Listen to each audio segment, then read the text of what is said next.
Hello everyone, welcome to the Q-Man channel. If you enjoy our content, please make sure to subscribe to the channel and hit the like button. Today, we are going to discuss the 2021 film Godzilla vs. Kong. The world has fundamentally changed since the return of the Titans, and the fragile peace between humanity and the ancient monsters is about to be shattered. Godzilla, once a guardian of the natural order, suddenly launches an unprovoked attack on a facility owned by Apex Cybernetics, leaving the world confused and terrified.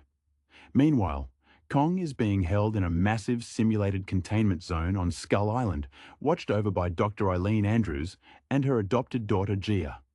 Their relationship provides the emotional heartbeat of the film, as Gia is the only one who can communicate with the great ape through sign language.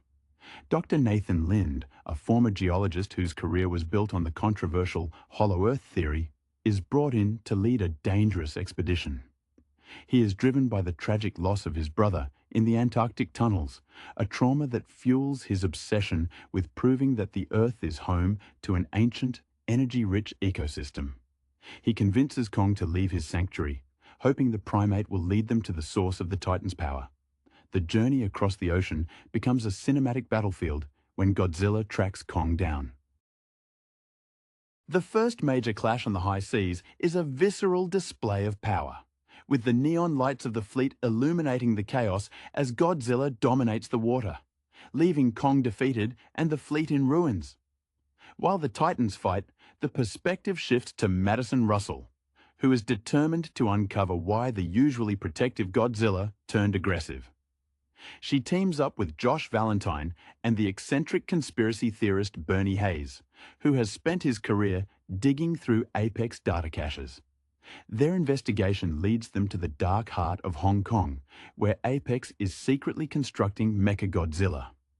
This mechanical terror is controlled through a neural interface linked to the skull of King Ghidorah, a narrative choice that underscores the danger of humanity playing God with biological remnants. The story reaches its zenith in the neon-drenched cityscape of Hong Kong. Kong, having successfully traversed the center of the Earth and reclaimed a glowing ancestral battle axe, faces off against Godzilla one last time. It is a raw, thunderous spectacle that highlights the director Adam Wingard's love for colorful, high-stakes monster brawls. However, the true threat emerges when the mechanical beast awakens, powered by the Earth energy Nathan sought. The rivalry between the two kings is forced into an uneasy alliance, as Kong and Godzilla must put aside their territorial disputes to take down a hollow, emotionless reflection of their own power. In the end, the film settles into a rhythm of respect. Kong returns to his true home in the Hollow Earth, finding peace in a land that belongs to him, while Godzilla slips back into the depths of the ocean. It is a satisfying conclusion that feels less like a victory for one side and more like an acknowledgement that the world is far too small for two titans, yet infinitely more interesting because of their presence. The narrative succeeds not just through its grand scale, but through the realization that even in a world of monsters, the connection between a small girl and a giant ape carries the most weight. The emotional weight of the film truly centers on the bond between Gia and Kong, a connection that transcends the typical monster movie tropes. Gia, a child who lost everything on Skull Island, finds a profound kinship with the ape, who is himself the last of his kind. Their sign language exchanges are not merely plot devices, but expressions of deep, quiet grief and mutual protection. Nathan Lind serves as a fascinating foil to this innocence, as his obsession with the Hollow Earth is not born of scientific coldness, but of a desperate, lingering survivor guilt. His theory was once laughed out of academic circles, and his journey into the center of the planet is as much about redeeming his reputation and his brother's memory as it is about saving the world. When we observe the destruction of the Apex facility, we see the ripple effects of corporate arrogance. Walter Simmons, the architect of this chaos, represents the hubris of humanity, believing he can harness the primordial energy of the Titans for the sake of human supremacy. His creation, Mechagodzilla, is a chilling reminder of the cold, unfeeling nature of unchecked technology. The way the machine moves, all jerky, programmed precision, contrasts sharply with the organic, raw physicality of Kong and the fluid, ancient dominance of Godzilla.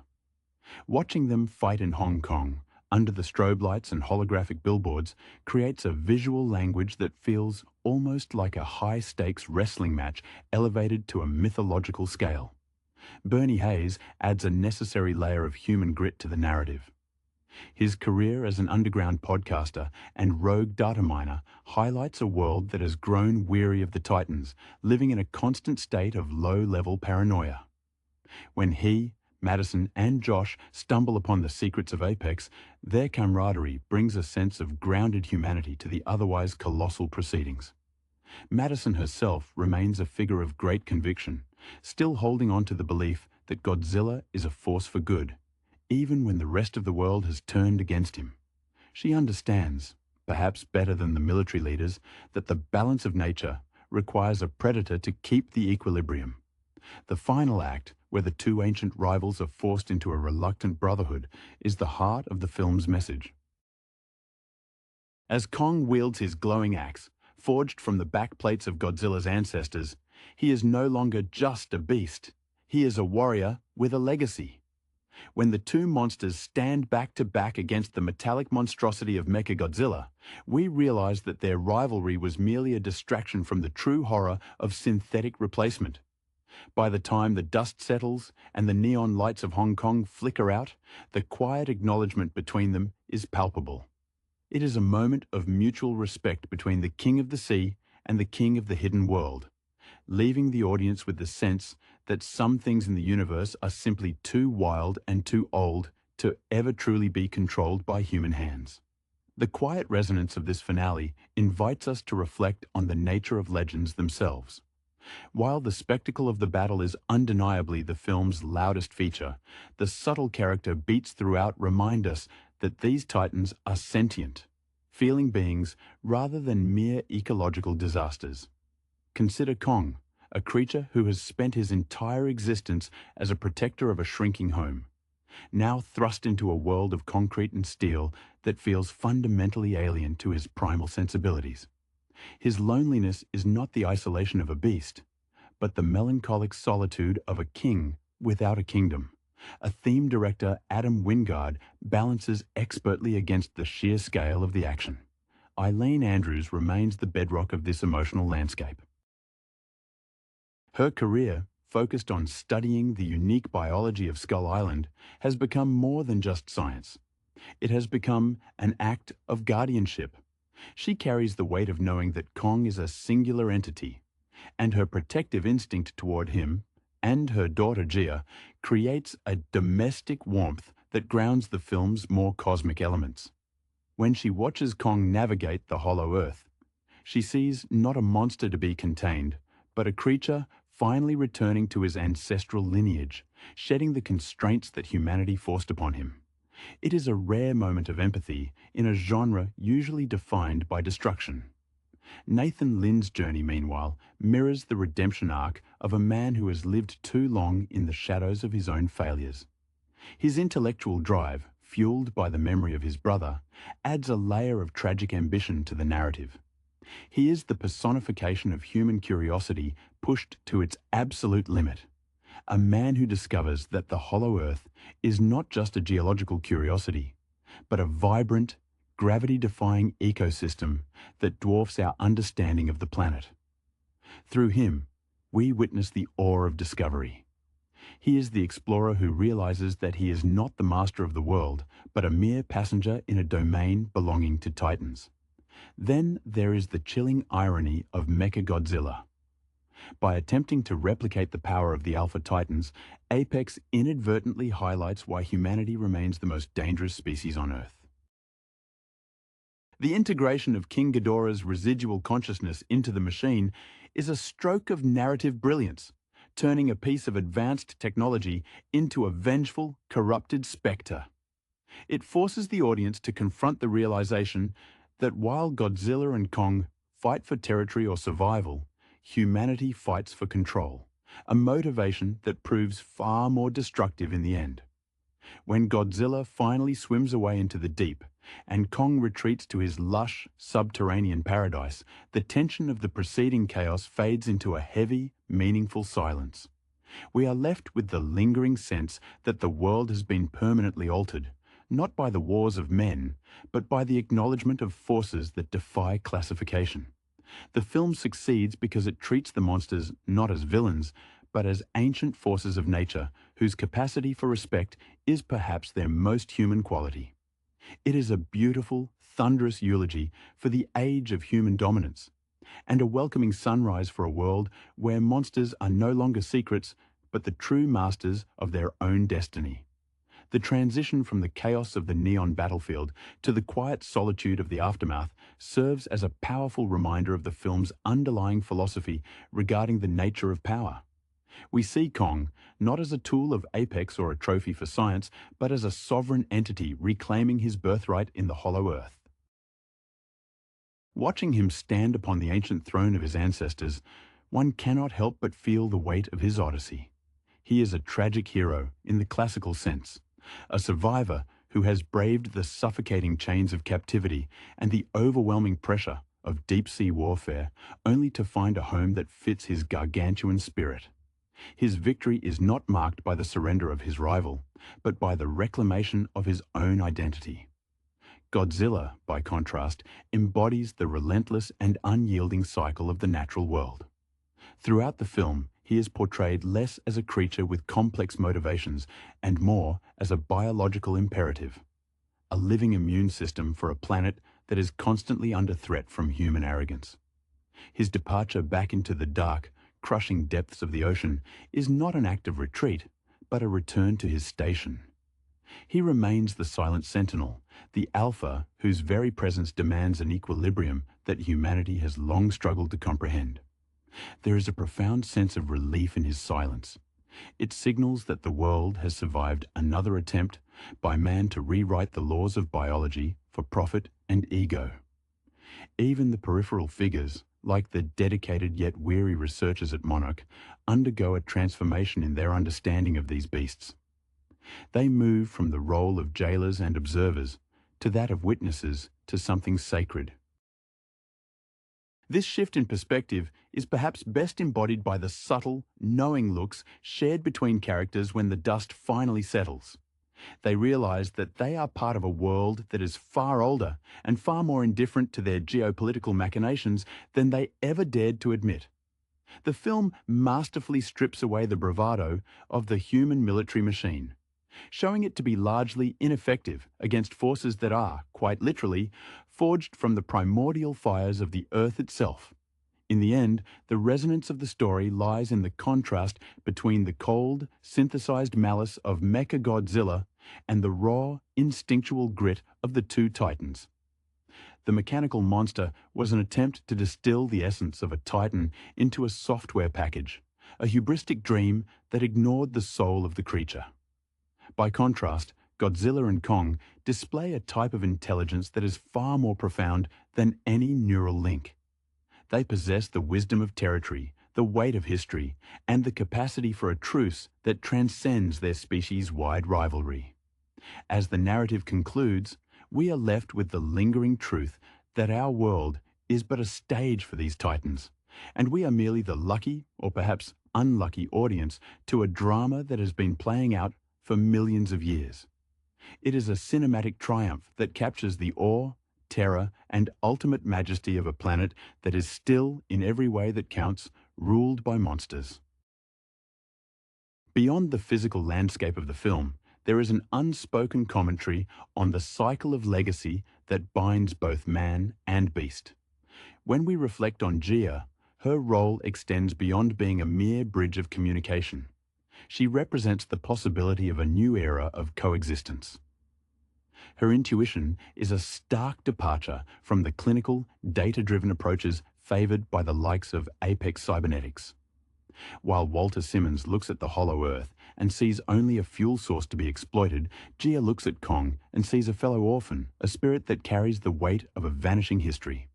This distinction is the moral pivot point of the story, suggesting that the survival of the world depends not on our ability to conquer nature, but on our willingness to listen to it. The aesthetic choice of the film, particularly the visual storytelling within the Hollow Earth, serves as a testament to the idea that some environments are simply not meant for human occupation. This subterranean realm is a vibrant, gravity-defying dreamscape that challenges every scientific assumption Nathan Lind held dear. It is a world of bioluminescence and impossible landscapes, acting as the perfect counterpoint to the rigid, steel-dominated skyline of Hong Kong. By sending Kong back to this prehistoric cradle, the film reinforces the theme that every creature has a rightful place in the cosmic order, and that disruption of this order invariably leads to catastrophe. One must also admire the subtle evolution of Madison Russell throughout these events. Having started as a witness to the devastation caused by the Titans, she grows into a guardian of their reputation, standing against the cynicism of a public that is quick to call for destruction when fear takes hold. Her unwavering belief in Godzilla's necessity mirrors the audience's journey. We are taken from a place of questioning his sudden hostility to understanding that he was acting as a necessary corrective force against the encroaching shadow of Mechagodzilla. Her arc proves that humanity is not monolithic in its desire for dominion, and that there are voices among us who recognize the dignity in creatures far larger than ourselves. The lasting impression of the narrative is one of profound scale, not just in the size of the monsters, but in the depth of their influence on the human psyche. The film successfully transforms the terrifying reality of Titan attacks into a realization that we inhabit a shared, if dangerous, home. When Kong picks up the battle axe to defend his ancient ancestral site, we see more than a primate wielding a weapon. We see a legacy being reclaimed, an assertion of existence that refuses to be silenced by modern technology. This final acknowledgement that Kong is a king of his own domain provides a cathartic close. It suggests that even in a world defined by the relentless march of human progress, there remains an untamed, ancient magic that will always stand as the ultimate keeper of the balance. The finality of the truce between Godzilla and Kong leaves an indelible mark on the landscape, acting as a silent promise that the epoch of unchecked human interference has met its match. As the dust settles over the harbour, the wreckage of the mechanical Challenger serves as a tombstone to human arrogance, a jagged monument to the failure of trying to synthesize majesty. The silence that follows is not one of emptiness, but of profound recognition. There is a palpable shift in the air. The world feels smaller, yet infinitely more fragile, stripped of its illusion that technology could ever truly master the primordial rhythms of the Earth. We see this shift most clearly in the eyes of those who remain. For the researchers at Monarch, the mission has fundamentally evolved. They are no longer investigators of a phenomenon, but stewards of a delicate, ongoing peace. The trauma of the battle, the shattered glass of skyscrapers, the terrifying roar of the machine, the sheer physical toll on the landscape, has left them humbled. They recognize that their past reliance on military dominance was a misunderstanding of their role. They are not the protagonists of this story, but rather the chroniclers of a much larger, older history that continues to unfold long after the cameras stop rolling. Nathan Lind, having traversed the impossible geography of the Earth's core, carries a changed demeanor. His obsession with his brother's legacy has been replaced by a quiet, profound awe. He understands now that his theories were only a fraction of the truth, that the planet holds secrets which refuse to be quantified or owned. He has found the answer he was looking for, but it has not given him control. Instead, it has given him perspective. He stands as a man who has witnessed the true architecture of our world, a structure built on Titan scale that makes the frantic metallic ambitions of Apex look like the fleeting sparks of a firefly. As for Kong, his return to the Hollow Earth is more than just a homecoming. It is an act of reclaiming his soul. Surrounded by the vibrant alien flora of his true ancestral home, he moves with a grace that was entirely absent in the cramped, simulated containment zone on Skull Island. There is a distinct shift in his posture, a shedding of the weight of captivity.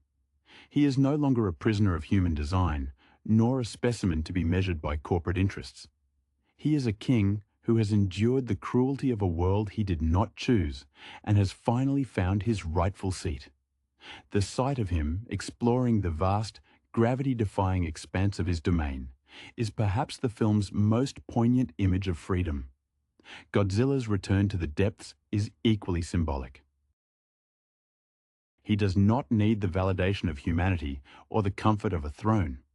He is the ocean itself, the cold, rising tide that resets the balance whenever the world tilts too far toward chaos. His presence is the anchor for the entire ecosystem. He slips beneath the waves with a fluidity that speaks to his eternal vigilance. He is not a creature of convenience or alliance. He is the constant. By acknowledging Kong as he departs, he grants a silent permission for existence, a territorial pact that ensures the world can hold both of them without tearing itself apart. Ultimately, the story leaves us with the feeling that the monsters are not the threat, but the boundary. They represent the limits of human ambition and the necessity of humility in the face of forces that predate our civilization by eons. The film lingers on these quiet, resonant moments, inviting us to look up at the horizon and wonder what else remains hidden beneath the crust of our world. It is a conclusion that moves beyond the spectacle of the brawl, landing instead on the realization that we are guests on a planet governed by ancient, untamable guardians. In this shared existence, the most powerful force is not the one that destroys, but the one that understands the necessity of letting life exist in its most raw, honest form. The legacy of this encounter extends into the very quietude that blankets the aftermath of the devastation. There is a distinct, lingering sense that the human race has survived by the grace of a fragile, unspoken ceasefire. We are left to ponder the fragility of our skyscrapers and the vanity of our technological advancements when compared to the raw, kinetic energy of the Titans. The narrative arc, which began with the frantic, paranoid search for answers, concludes with a serene acceptance of the unknown. It is a transition from the frenetic pace of a thriller to the contemplative tone of a historical epic, one where the main actors are creatures of myth rather than men of science. Consider the role of the environment itself as a silent character. The neon-drenched Hong Kong was a stage designed to emphasize the artifice of human life, filled with digital ghosts and false light. In contrast, the final images of the hollow Earth present a world of bioluminescence, untainted by the machinery of Apex. This juxtaposition underscores the film's central thesis, that the world has an internal, natural logic that cannot be replicated by neural interfaces or synthetic armor. When Kong settles into his subterranean kingdom, he is not just finding a home, he is returning to a state of equilibrium. His solitude is no longer the isolation of a specimen in a cage, but the quiet sovereignty of a monarch who has finally shrugged off the meddling influence of a species that tried to treat him like a puppet. The emotional resonance of the finale also highlights the growth of the human witnesses. Madison and her companions, who began as agents of discovery, finish their journey as keepers of a secret. They understand now that exposing the full truth of these titans might only incite further human desperation to control them. By keeping the secrets of the hollow Earth and the pact between the kings, they demonstrate a newfound maturity. They have learned that some phenomena are not meant to be exploited for energy, nor are they to be turned into weapons of war. It is a rare moment of humility for humanity in a film that spends much of its duration exploring the consequences of our pride. As for the Titans themselves, the final image of them is one of profound, ancient intelligence. Their rivalry, which consumed the better part of the film, has matured into a mutual recognition of survival. There is an unspoken understanding that the planet is large enough for both, provided they remain within their respective realms. This pact is the ultimate peace treaty, a testament to the fact that these creatures possess a level of awareness that far exceeds the cold, programmed vengeance of Mechagodzilla.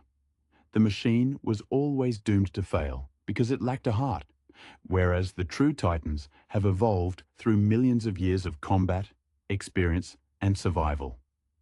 In the wake of all this, we are left to look at our own world through a different lens. The films leave us with a lingering question about what else resides in the deep, unexplored corners of our planet. The realization that we are merely living on the surface of a much grander, older reality shifts our perspective from one of dominance to one of observation. We walk away knowing that the balance of our world is maintained by forces far beyond our influence. It is a humbling yet strangely comforting conclusion, suggesting that as long as the ancient kings remain in their domains, the world will continue to spin in a delicate, beautiful, and sometimes terrifying equilibrium. The era of the Titan is not just a chapter in our history, but a reminder that we are small, fleeting participants in a drama that belongs to the Earth itself. The lasting impact of the Titans on the human collective consciousness is perhaps the most profound consequence of the events in Hong Kong. We observe a global shift where the previous obsession with weaponizing the monsters begins to dissolve into a reluctant, awe-filled acceptance of their presence. People who once looked to the skies or the sea with anticipation of doom now view these spaces with a sense of respectful distance. The world has collectively realized that the era of human-centric dominance was a temporary illusion, one easily shattered by a single stomp or a roar that vibrates through the very foundations of our cities.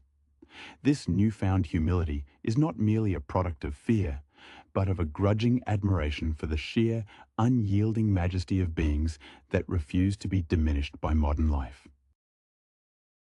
In the hallways of Monarch, the atmosphere has undergone a similar transformation. The researchers who spent decades trying to categorize and study these creatures as if they were mere biological puzzles are now acting as guardians of the mystery. They recognize that their work is no longer about predicting the movements of the Titans, but about acknowledging the boundaries set by them. This transition represents the death of scientific hubris. It is the moment humanity stops playing the architect of the natural order and starts fulfilling the role of a silent witness. The files and data points they once cherished now feel like sketches of a landscape they are only beginning to comprehend in its entirety. Gia, in particular, stands as the quiet architect of this new world order. Her existence proves that the language of the future is not code or neural signaling, but empathy. Through her, we see that the divide between human and Titan is not an insurmountable chasm, but a bridge waiting to be crossed. Her bond with Kong remains the anchor of the narrative, serving as a reminder that the fiercest power in the world is not the ability to destroy, but the capacity to connect.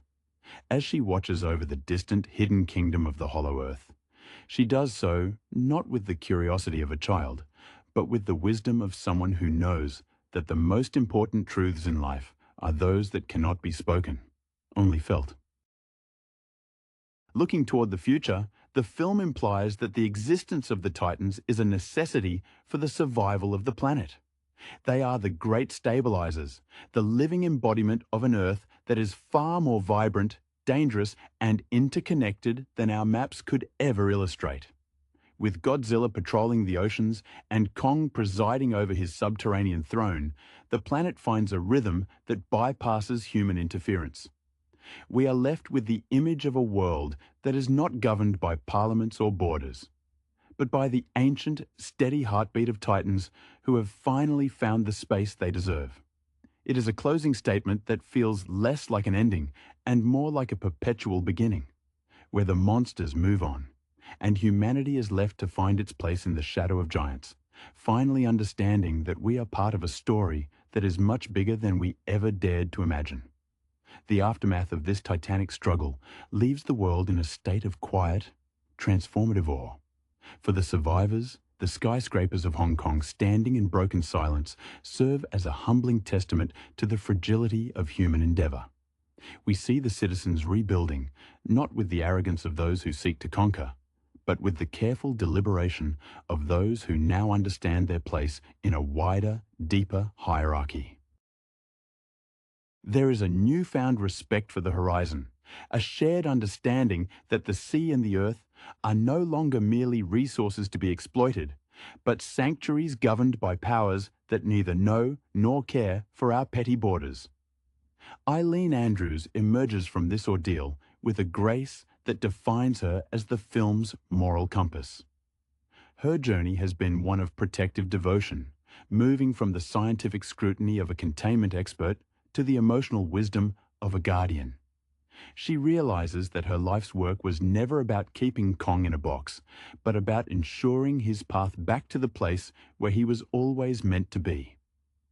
Her quiet strength, reflected in the way she holds Gia's hand as they look toward a future where monsters are no longer secrets, is the bedrock of the human experience in this new world. She represents the shift from the cold, clinical era of Monarch to a future grounded in the acknowledgement of the sacred. Nathan Lind, the man who once lived for the validation of his theories, finds a different kind of peace. The hollow earth is no longer a footnote in a lecture or a target for a corporate expansion plan. It is a reality that has granted him his redemption. By letting go of his obsession, he has gained the clarity to see the world as it truly is, a vast, layered mystery. His transformation highlights the beauty of failure, how by losing his professional stature, he was able to find a purpose that actually mattered. He remains in the field, not as a scientist hungry for fame, but as an explorer humble enough to know that he is merely a guest in the domain of the Titans.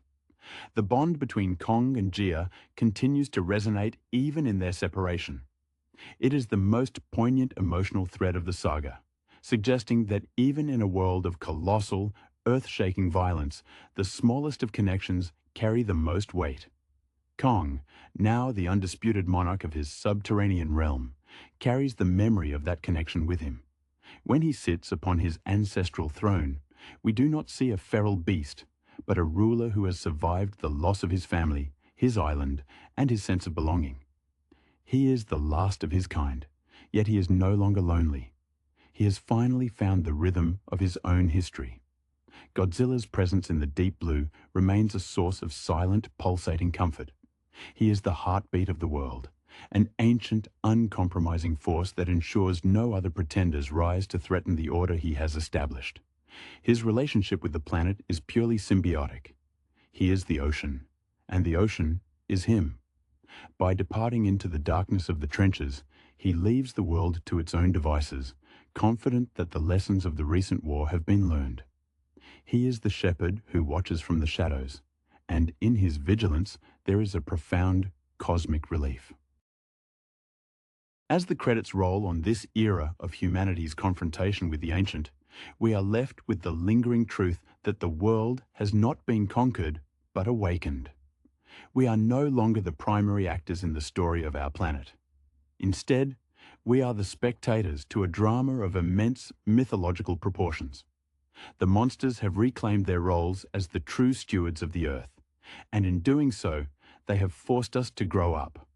We are left with a quiet, lingering hope that as long as the King of the Sea patrols the depths and the King of the hidden world guards his throne, the planet will maintain the balance that allows us all to exist.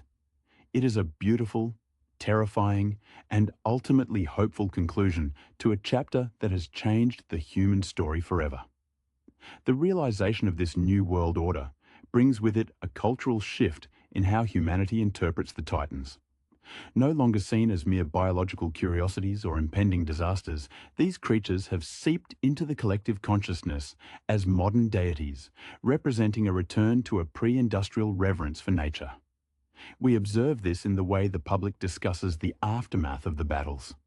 The fear has been replaced by a somber fascination. There is an unspoken agreement that the Titans are the guardians of a status quo that humanity nearly destroyed with its own ambition.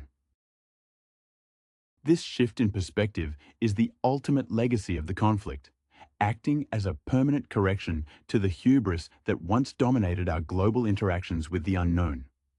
Within the scientific community, particularly the inner circles of Monarch, this transformation is even more palpable. The arrogance of the past, characterized by the desire to track, classify, and eventually control the Titans through technological replication, has vanished. In its place is a culture of observation and silent stewardship. The researchers realize that they are the chroniclers of a mythic era, writing down the history of a world that is no longer strictly theirs to manage.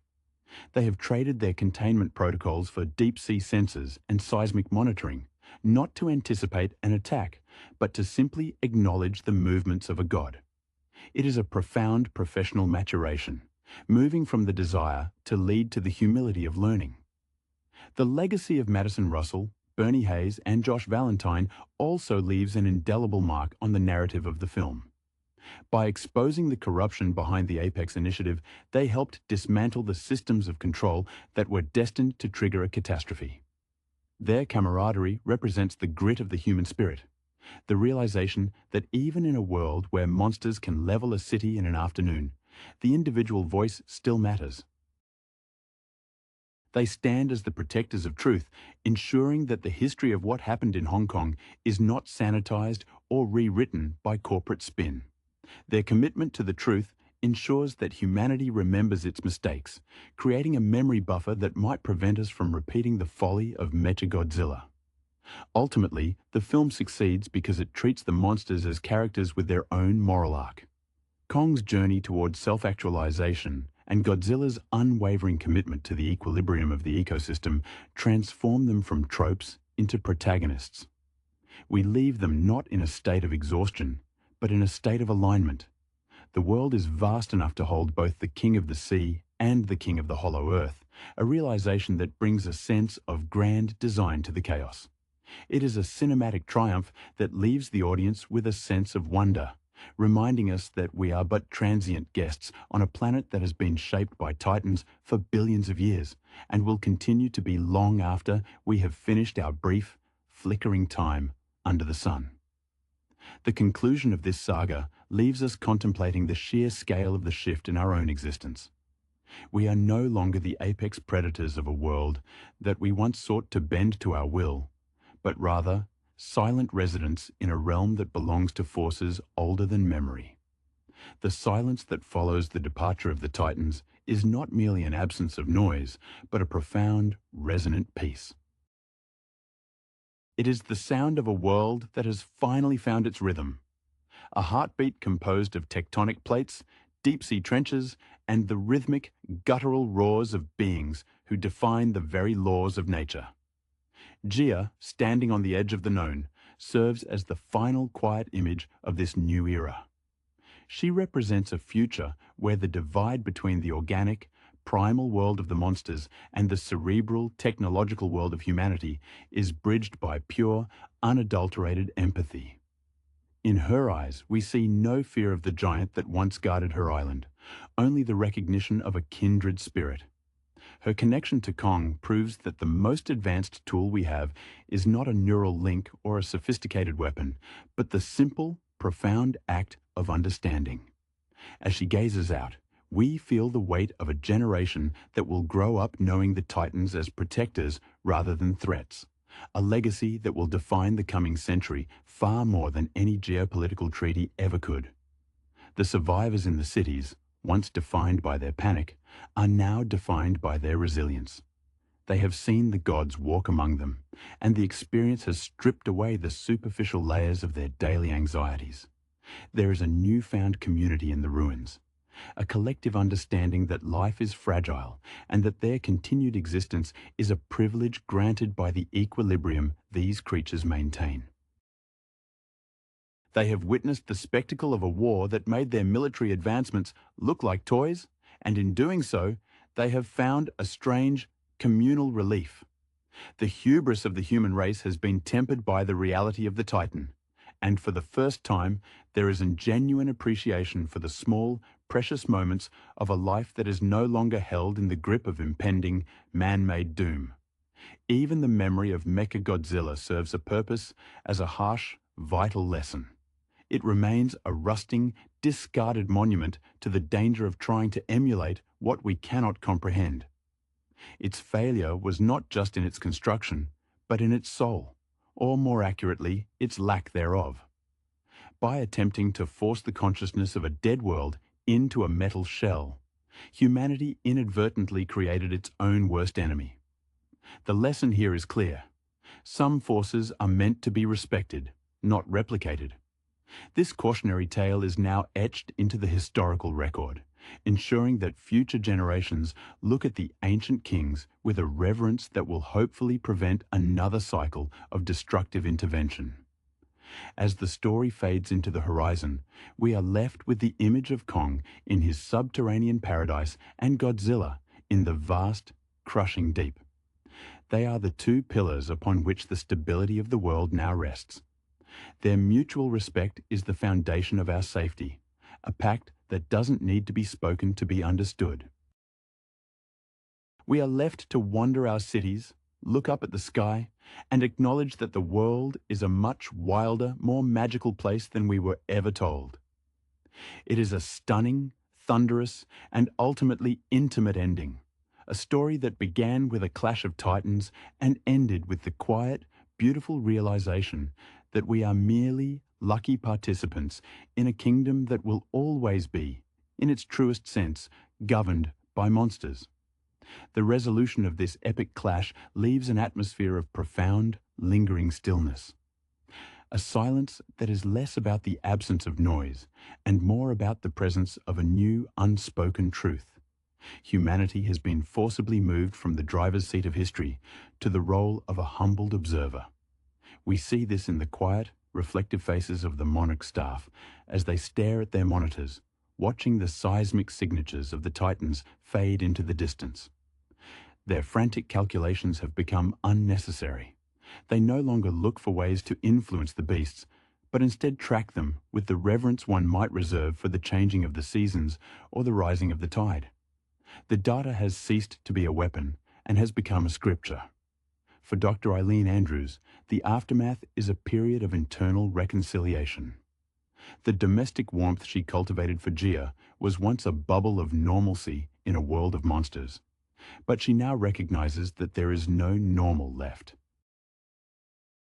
Her gaze, as she watches the vast bioluminescent landscapes of the hollow earth on her screens, is that of a woman who has finally stopped fighting the tide. She is no longer just a scientist guarding a specimen. She is a mother who understands that her daughter belongs to a world far larger than the confines of any laboratory. This acceptance is her most significant development, a release of the control she once thought she could exert over nature, replaced by a quiet, fierce pride in the path Kong has forged for himself. Nathan Lind, too, has undergone a metamorphosis that defies his earlier clinical aspirations. His obsession with his brother's legacy was a chain that kept him tethered to the past, a ghost that fueled a desperate need for recognition. In the aftermath of the battle, he sits in the dim, humming quiet of a command center, and for the first time in his life, he is not looking for answers. He has found them, and they are far more overwhelming than he ever dared dream. The hollow earth has provided him with a sense of perspective that has muted his ambition. He is finally truly free, no longer a man trying to prove something to a world that laughed at him, but a man content to be a small part of a grand, subterranean mystery. The imagery of the final sequence, the neon lights of the surface world flickering out against the ancient organic radiance of the hollow earth, is the narrative's definitive statement. It is a visual bridge between the two modes of existence, the brittle, ego-driven progress of humanity and the fluid, ancient stability of the Titans. When Kong reaches out to touch the environment of his ancestral home, his movements are not those of a creature merely seeking shelter. They are the gestures of a king settling into his legacy. He is the bridge between the memory of a lost world and the promise of a future where he is finally sovereign. And then there is Godzilla, the silent sentinel, whose return to the crushing, lightless depths of the ocean is the ultimate act of balance. He does not require temples or recognition. He is the immune system of the planet. By slipping beneath the waves, he leaves the world to its own devices, a silent command for the human race to find its way without the interference of titans or the arrogance of synthetic monsters. The ripple of his departure is a final, heavy punctuation mark on the story, signaling that the era of interference has reached its natural conclusion. We are left alone on the surface, finally understanding that our survival is not a guarantee, but a condition, one we must protect by learning to live within the margins of a world that belongs to the monsters. Godzilla vs. Kong functions primarily as a high-stakes spectacle that serves as the cinematic culmination of the monsterverse. At its core, the film explores the duality of primal power versus technological ambition. By placing these two titans in direct opposition, director Adam Wingard manages to tap into the archetypal struggle between nature and artifice, mirroring the classic Japanese kaiju tropes while infusing them with the polished aesthetic of modern blockbuster filmmaking. The character dynamics are anchored by Rebecca Hall and Brian Tyree Henry, both of whom bring a grounded humanity to a narrative that could easily have collapsed under its own scale. Hall, drawing from her theatre background and ability to convey intellectual depth even in silence, portrays Dr. Eileen Andrews as a guardian figure. Her performance echoes the weight of previous monster film protagonists, providing a necessary bridge between the audience and the sheer absurdity of Hollow Earth theory. Brian Tyree Henry, known for his ability to inject humour and neurotic energy into his roles, provides the narrative momentum through his portrayal of a conspiracy theorist turned hero. His background in diverse stage and screen acting allows him to balance the film's lighter moments with the genuine peril of the situation. Visually, the film thrives on a neon-soaked palette that pays homage to the vibrant, almost psychedelic visual language of vintage science fiction. This choice is significant because it separates the film from the grit of its predecessors. The clash in Hong Kong is not just a fight, but a symphony of destruction where the contrast between Godzilla Atomic Blue Breath and Kong Kinetic Fury creates a distinct visual rhythm. The editing decisions highlight the sheer mass of the creatures, emphasizing weight and impact rather than mere movement. Beyond the visuals, the film addresses the theme of displacement. Kong is portrayed not merely as a beast, but as an aging king seeking his true home. This characterization draws inspiration from classic adventure films, where the lonely hero must endure a treacherous journey to claim his heritage. Godzilla, in contrast, remains an enigma, a force of nature that serves as a self-appointed stabilizer of the ecosystem. This conflict between the empathetic, tool-using ape and the indifferent, elemental lizard gives the audience a reason to care about the outcome beyond simple curiosity. Ultimately, Godzilla vs. Kong is a masterclass in blockbuster pacing. It understands that the audience is present for the spectacle and delivers it with a level of confidence that elevates the genre. It acknowledges its own limitations, embracing its role as a pop culture milestone while refusing to take itself more seriously than the source material requires.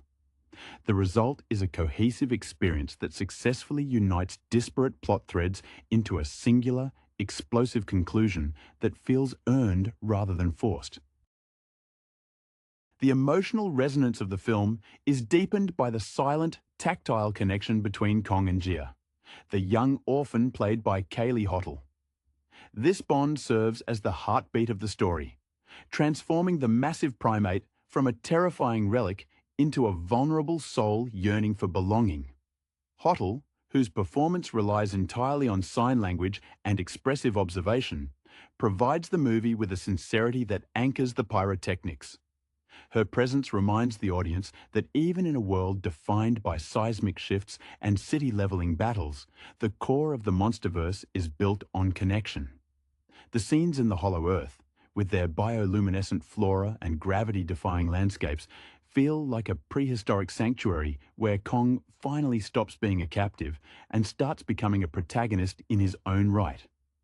Alexander Skarsgård adds another layer to this human equation, bringing a weary intellectual curiosity to the role of Nathan Lind. Skarsgård, often known for his ability to play characters harboring deep-seated grief or obsession, captures the desperation of a man haunted by the failure of his family legacy. His performance creates a bridge between the clinical, cold ambition of the Apex Corporation and the visceral mystery of the Titans.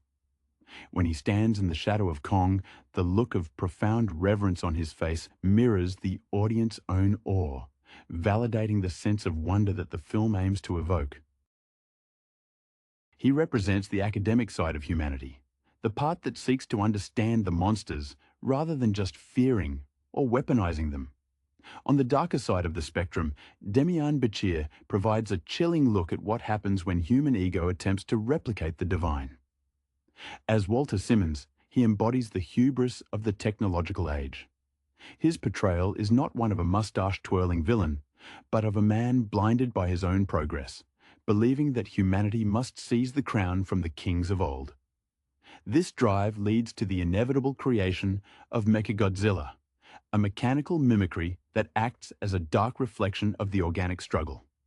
The sequence where the metallic beast is brought to life is genuinely unsettling, emphasizing that the most dangerous element in this world is not the lizard with atomic breath or the ape with a battle axe, but the human capacity to disrupt the natural order for the sake of dominion. What makes the final act so satisfying is that it does not devolve into a mindless brawl. There is a palpable sense of exhaustion in both Godzilla and Kong as the conflict reaches its zenith. When they finally stop fighting each other to turn their collective fury upon the mechanical usurper, the transition feels like a tacit agreement between two ancient rivals. It is a moment of primal camaraderie that elevates the film from a simple monster mash to a mythic confrontation. By the time the dust settles and Kong returns to his throne in the hollow world, the audience feels a genuine sense of catharsis. The film succeeds because it manages to balance the high-octane carnage with small, quiet moments of character growth, proving that even in a cinematic landscape dominated by digital giants, there is still room for heart, heritage, and the enduring power of the spectacle.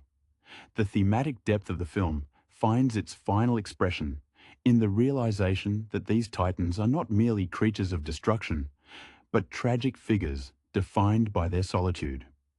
Godzilla wanders the oceans as a weary sentinel, burdened by the eternal duty of maintaining a balance that offers no comfort or companionship.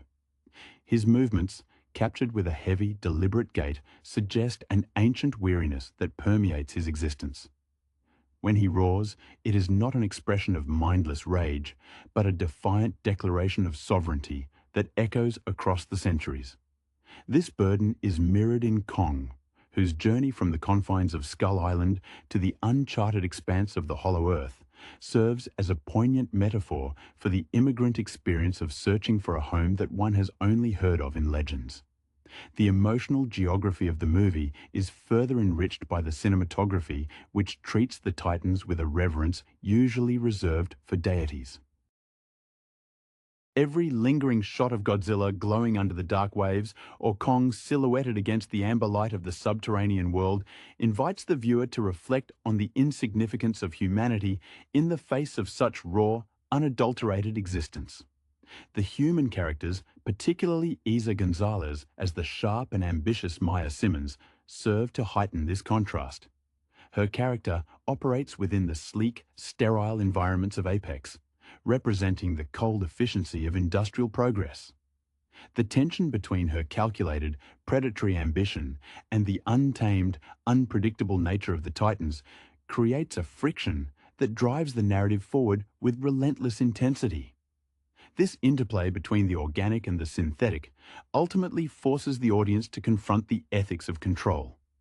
When the mechanical menace of Mechagodzilla begins its chaotic assault, the film transitions into a commentary on the consequences of hubris. The synthetic monster is a mockery of life, possessing all the strength of the original, but lacking the soul that makes the organic titans worth rooting for. In the resulting chaos, the fragility of human civilization becomes starkly apparent. We are reminded that our cities, our technologies, and our pride are transient constructs that can be dismantled in seconds by forces that operate on a scale far beyond our comprehension. Yet, there is an underlying sense of hope woven into this final confrontation. The fleeting glance exchanged between the two monsters before they turn their combined focus toward the common enemy suggests a rudimentary understanding between them. It is a moment of mutual respect, a realization that while they may be rivals for the crown, they share a common world that deserves to be protected from the sterility of human exploitation. As the narrative concludes, the sense of peace that settles over the hollow earth feels hard-won. Kong, finally standing amidst the ruins of his ancestors, gains more than just a territory. He gains a sense of belonging that had been denied to him since the beginning of his captivity. This resolution transforms the film from a straightforward action feature into a mythic tale of restoration, leaving the audience with the lingering impression that the world is vast, mysterious, and far more connected than we ever dared to imagine. The resonance of this conclusion lingers precisely because the film manages to bridge the gap between the colossal and the intimate, turning a titanic clash into a reflective piece on the nature of legacy. The score, composed by Tom Holkenborg, plays a pivotal role in this emotional synthesis, utilizing thunderous percussion and melancholic brass to underscore the weight of history. Each strike of the axe in the final fight carries the auditory signature of a tolling bell, marking not just a moment of impact, but the finality of a long-standing territorial dispute.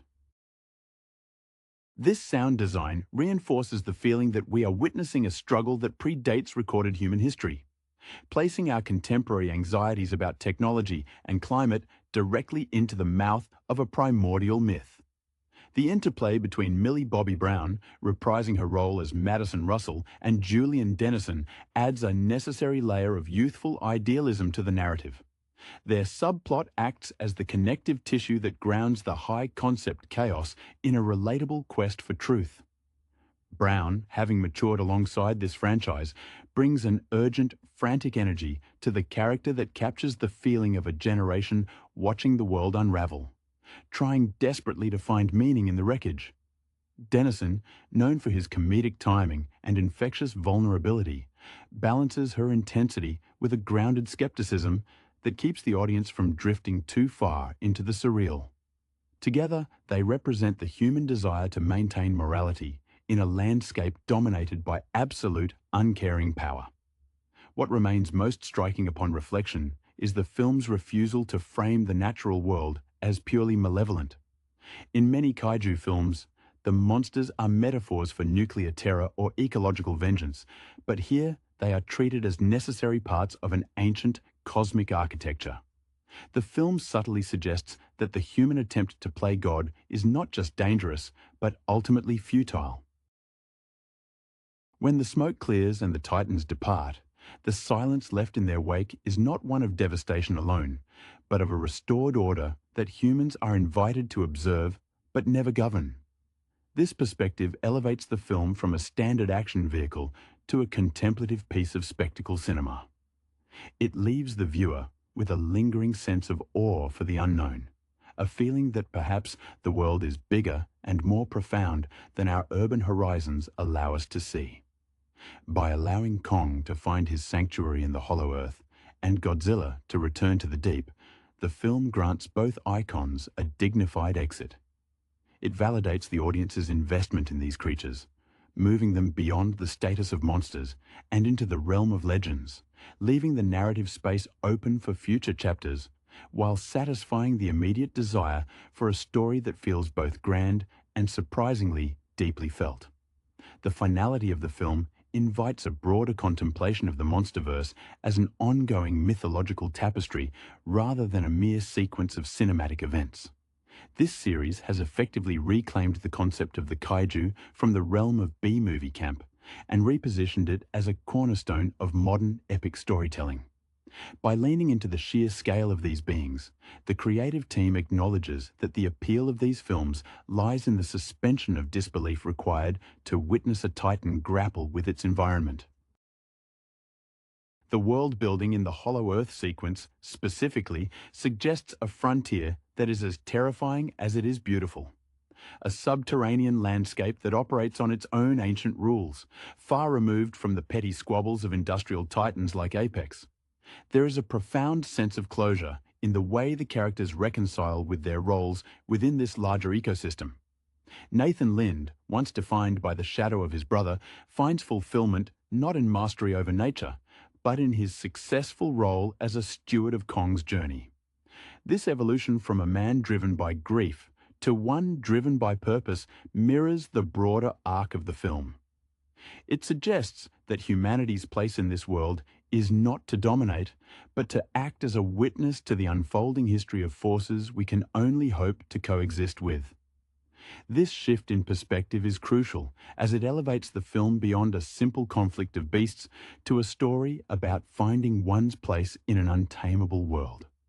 Furthermore, the aesthetic consistency established across the film creates a sense of place that feels lived in and authentic to its internal logic.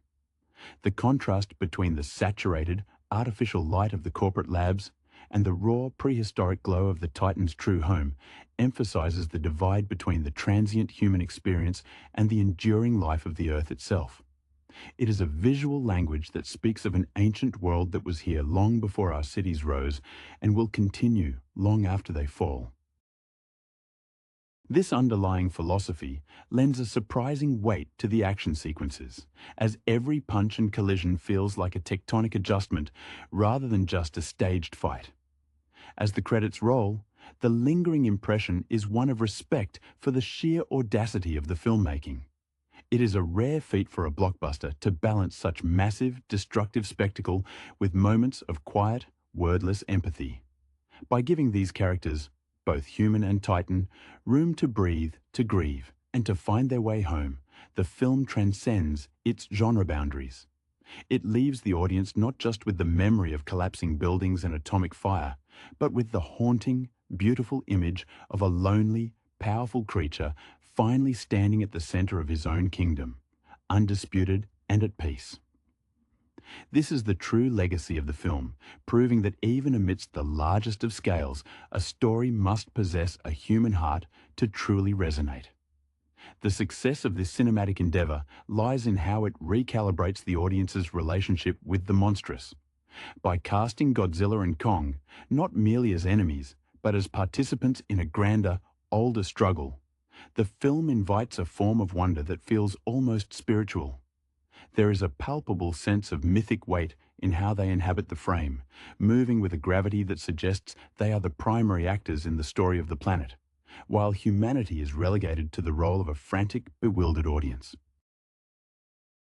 This framing shifts the tone from a disaster movie to a contemporary fable, where the monsters are manifestations of forces that have existed since the dawn of time, indifferent to the technological empires built in their shadows. The emotional arcs of the supporting cast are carefully interwoven into this atmosphere of cosmic scale. The inclusion of Bernie Hayes, brought to life with a frantic, endearing paranoia by Brian Tyree Henry, serves as a vital reminder of the human spirit trying to find logic in the madness. His obsession with the truth, while initially played for comedic relief, slowly transforms into a manifestation of humanity's desperate need for agency in an age of giants. Similarly, the quiet resilience of characters like Dr. Eileen Andrews underscores the protective instinct that defines the better part of the human condition. These characters do not change the outcome of the battle between the Titans, but they bear witness to it, ensuring that the legacy of these events is recorded, remembered, and ultimately contextualized within our own history. The world of the Hollow Earth remains the most compelling realization of this internal mythology. It is a place that rejects the rigid geometries of modern architecture in favor of a fluid, bioluminescent wilderness that defies conventional physics. This environment acts as a crucible for Kong, stripping away the artificiality of the human world and returning him to a state of primal clarity. When he picks up the ancient axe, it is not simply the acquisition of a weapon, but an act of ancestral reclamation.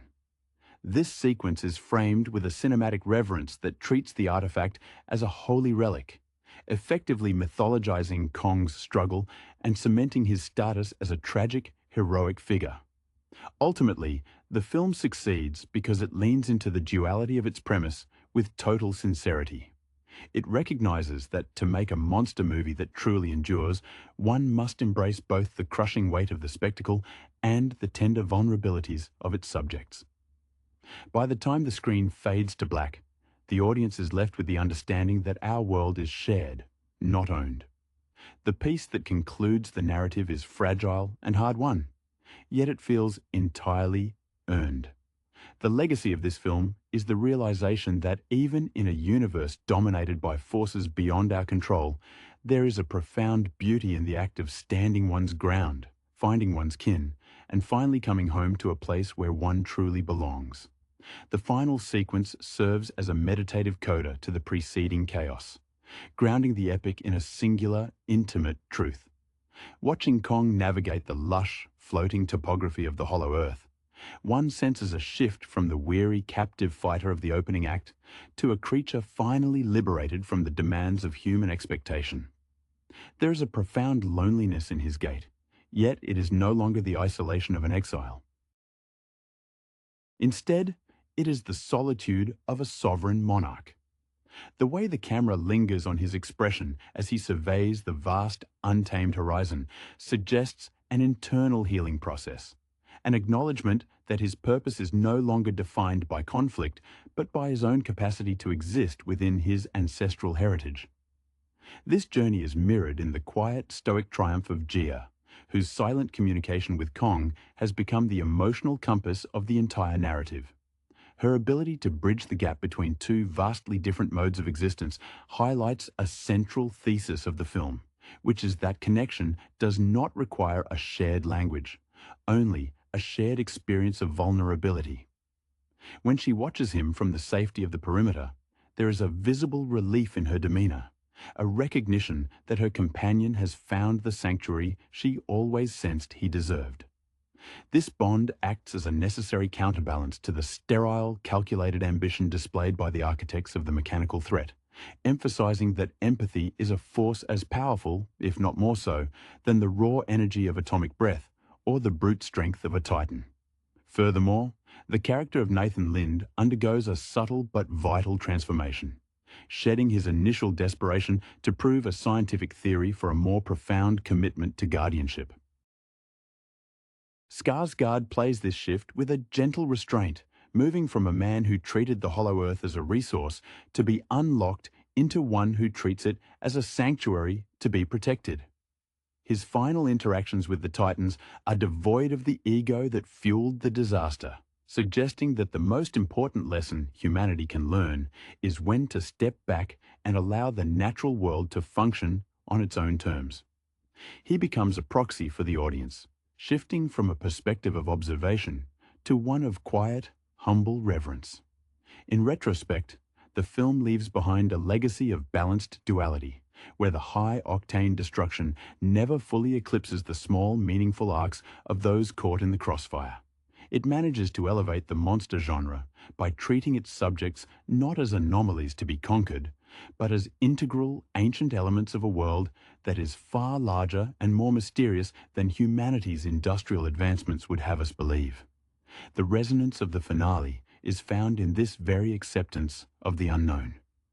As the screen fades, the audience is left with the lingering, haunting image of a world restored to its proper balance, where the Titans are neither heroes nor villains, but simply beings existing in their own rightful space, forever reminding us of our own fleeting place in the grand, unfolding history of the planet.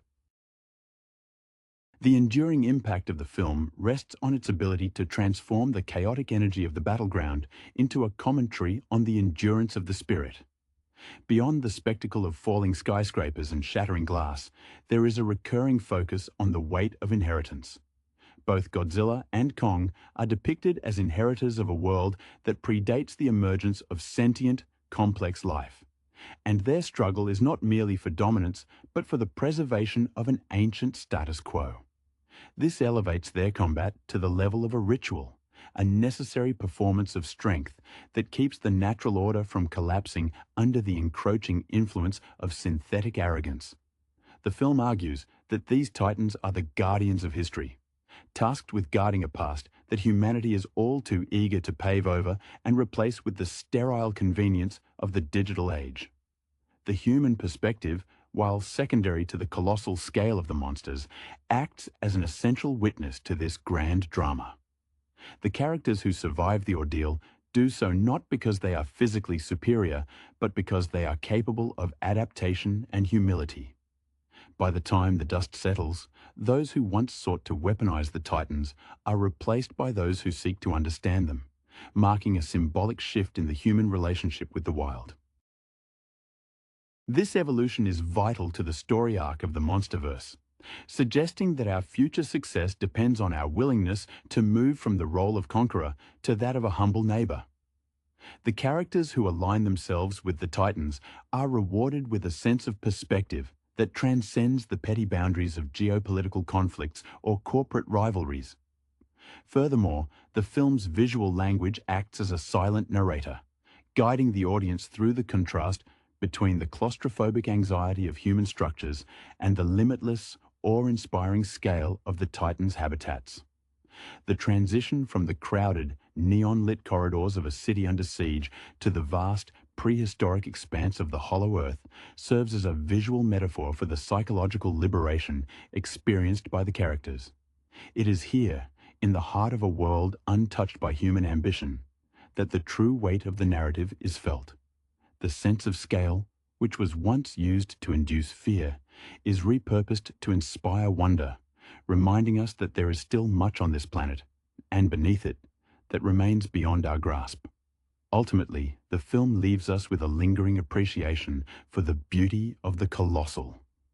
It dares to suggest that there is a purpose to the destruction, a cleansing process that clears the way for a more honest existence. As the Titans recede into the shadows of their respective domains, the world they leave behind feels different, marked by the echoes of their existence. It is a world that has been humbled, reminded of its own fragility, and perhaps most importantly, granted the grace of a second chance.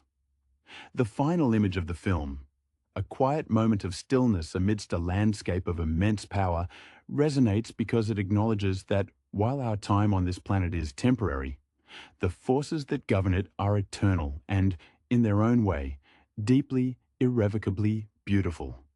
The finality of the experience leaves a deep impression on the viewer, precisely because it respects the quietude that follows the storm.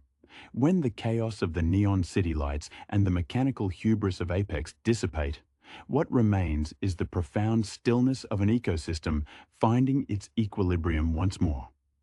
This sense of peace is not merely the absence of conflict, but an intentional surrender to the ancient rhythm of the Earth. Godzilla, receding into the oceanic depths, does not do so as a defeated party, but as a vigilant guardian, his departure a stoic acknowledgement that the immediate threat has been neutralized.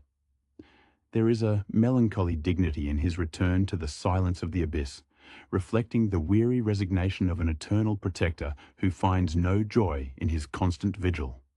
Kong, conversely, finds his resolution in the lush, untamed sanctuary of the Hollow Earth.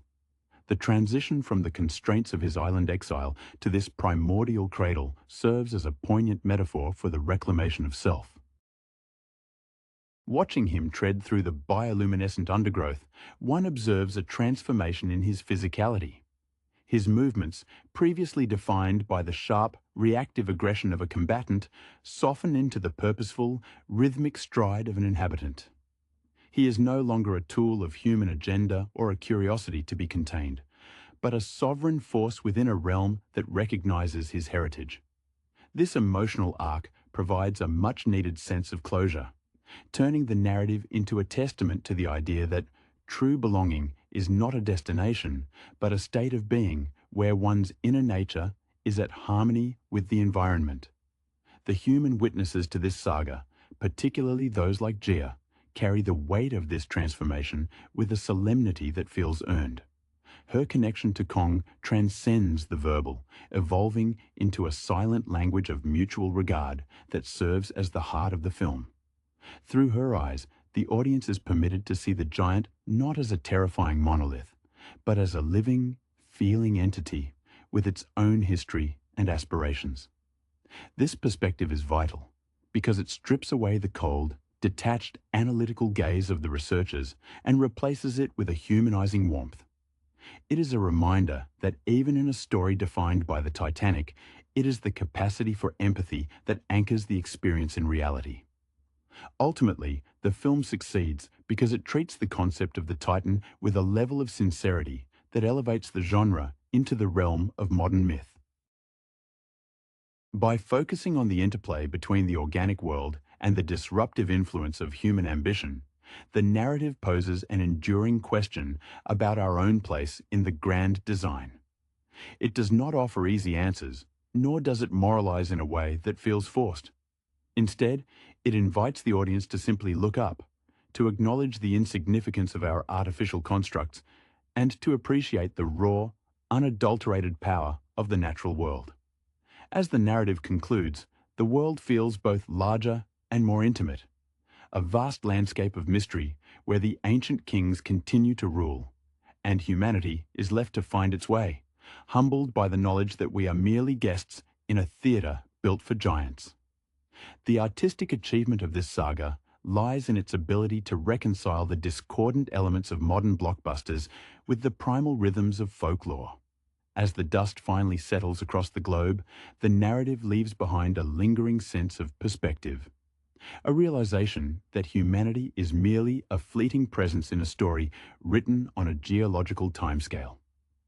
The character of Nathan Lind, who began his journey tethered to the tragic failure of his father's reputation, concludes his arc as a man transformed by the experience of bearing witness to the divine. His journey into the subterranean depths serves as a mirror for the audience, shifting our focus from the clinical arrogance of the laboratory to the quiet, respectful awe of the explorer who understands that some mysteries are meant to be cherished, not mastered.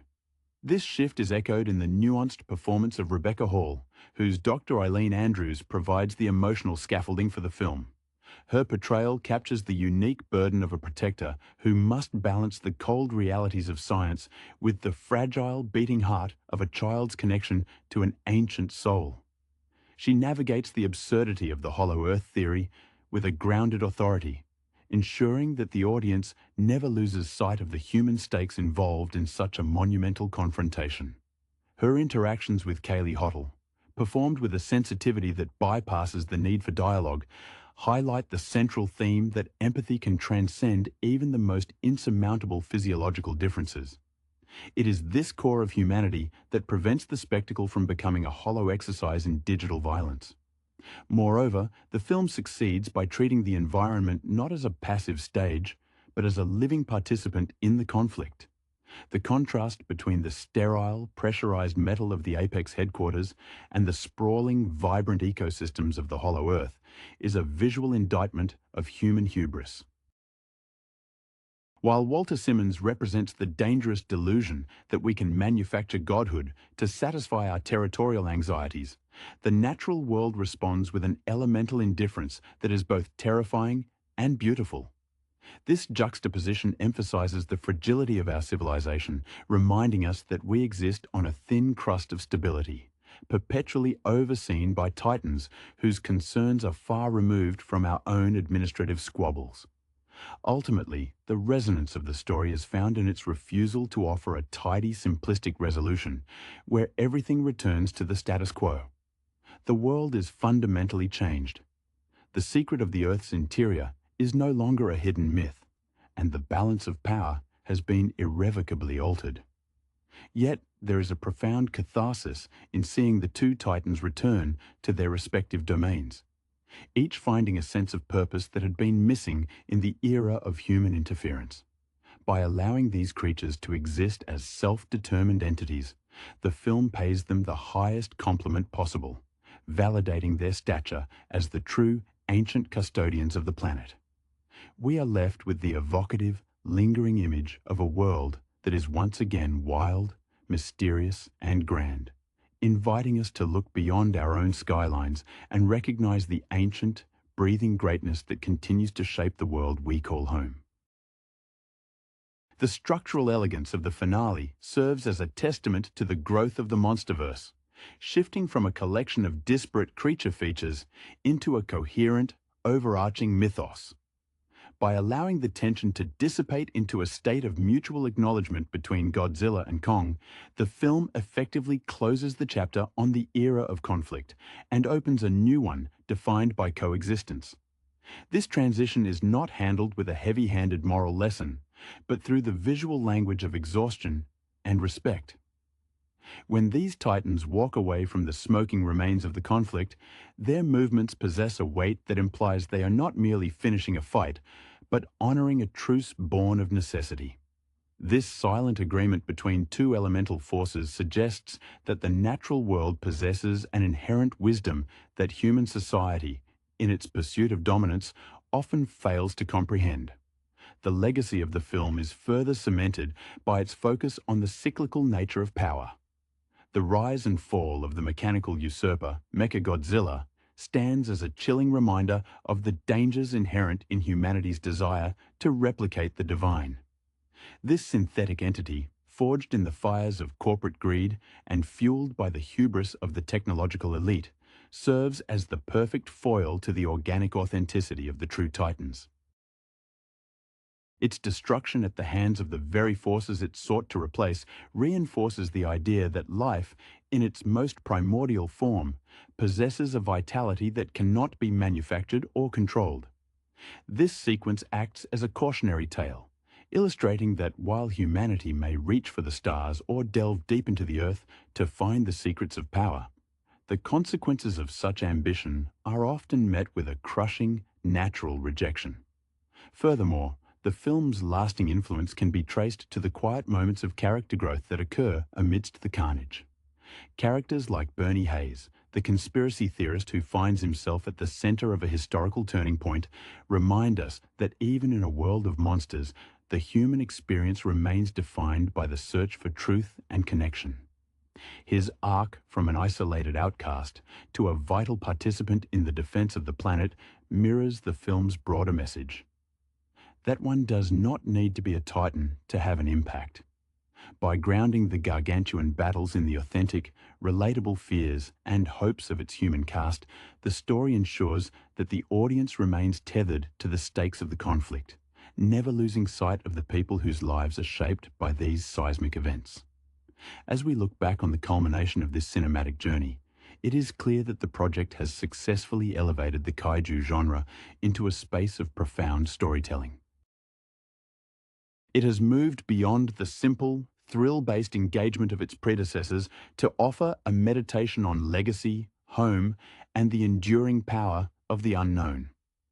The world depicted in the final frames is one that feels vast, teeming with untapped mysteries, and governed by forces that we are privileged to witness, but never fully possess. It leaves the viewer with the haunting, beautiful understanding that while our civilization may be the protagonist of our own short histories, the Earth itself belongs to the Titans.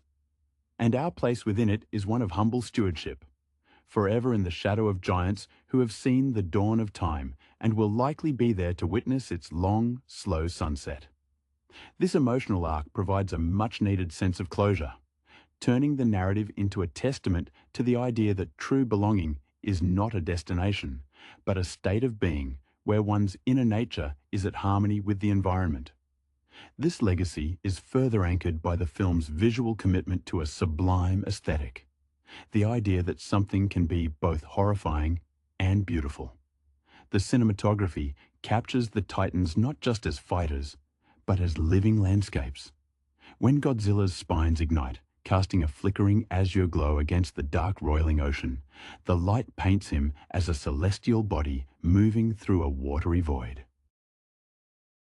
This artistic choice frames the monsters as the Earth's antibodies, necessary for the planet's survival, but utterly alien to the delicate, fragile structures of human design.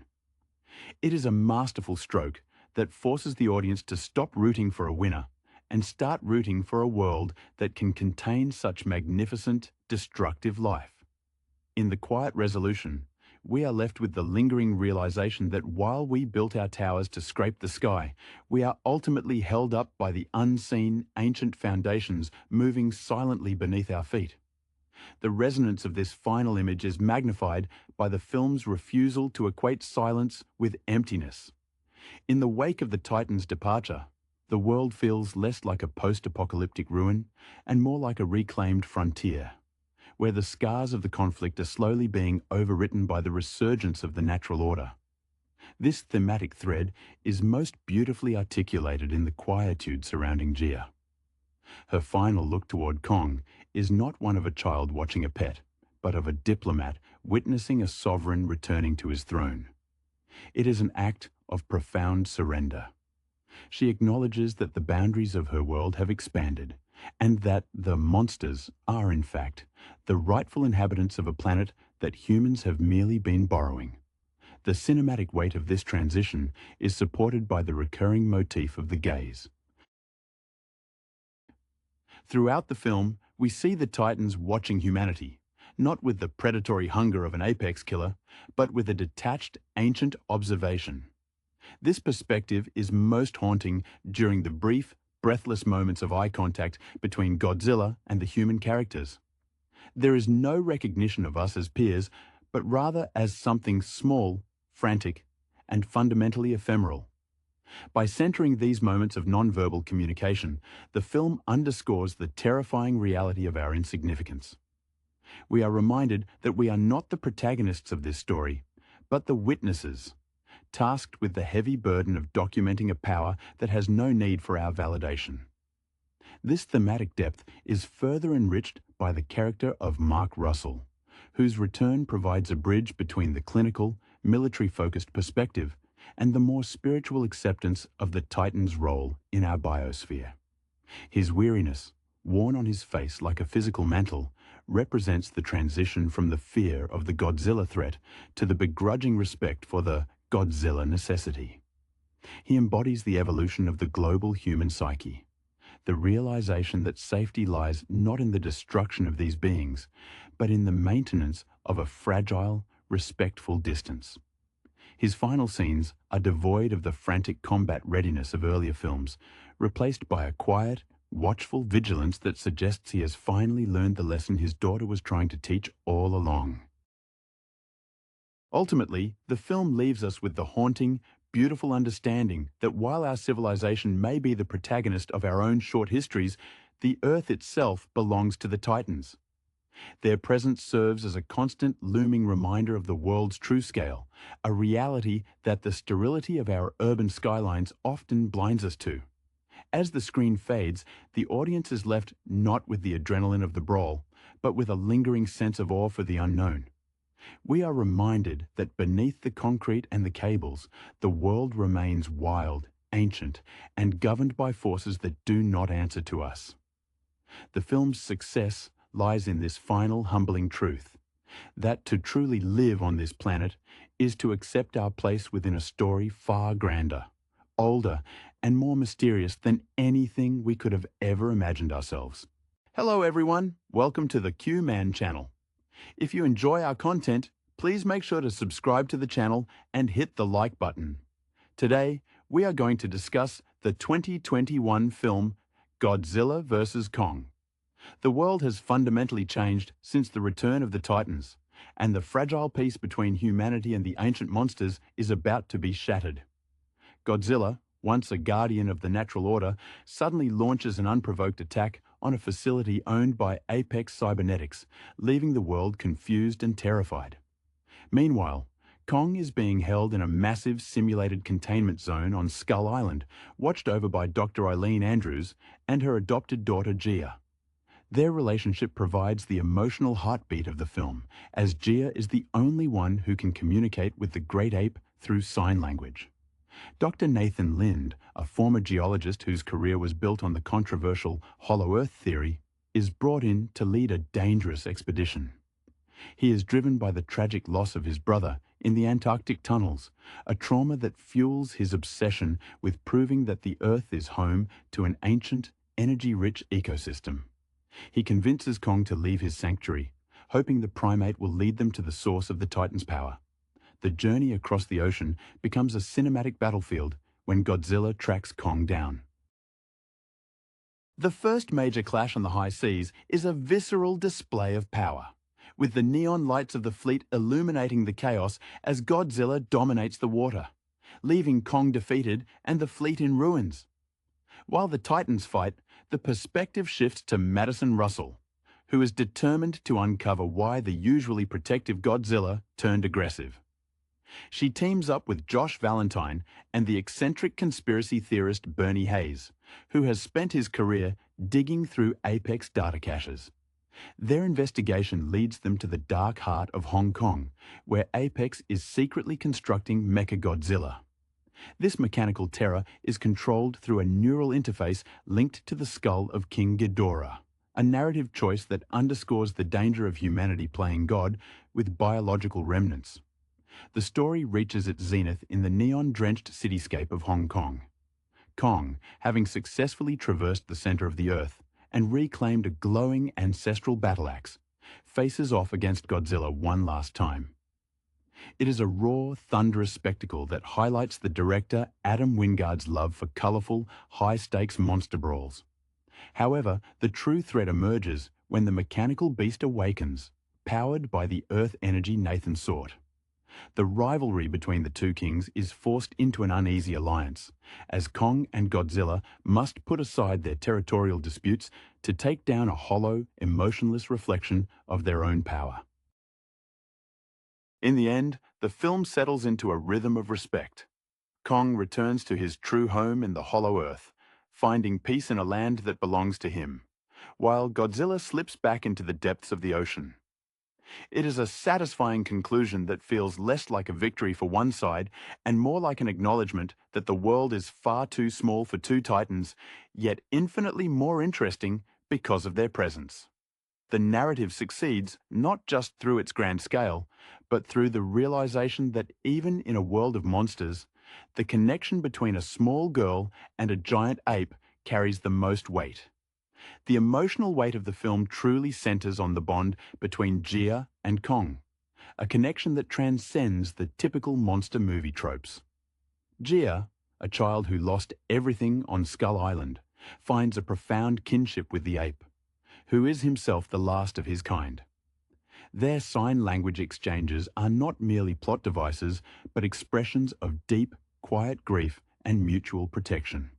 Nathan Lind serves as a fascinating foil to this innocence, as his obsession with the hollow earth is not born of scientific coldness, but of a desperate, lingering survivor guilt. His theory was once laughed out of academic circles, and his journey into the center of the planet is as much about redeeming his reputation and his brother's memory as it is about saving the world. When we observe the destruction of the Apex facility, we see the ripple effects of corporate arrogance. Walter Simmons, the architect of this chaos, represents the hubris of humanity, believing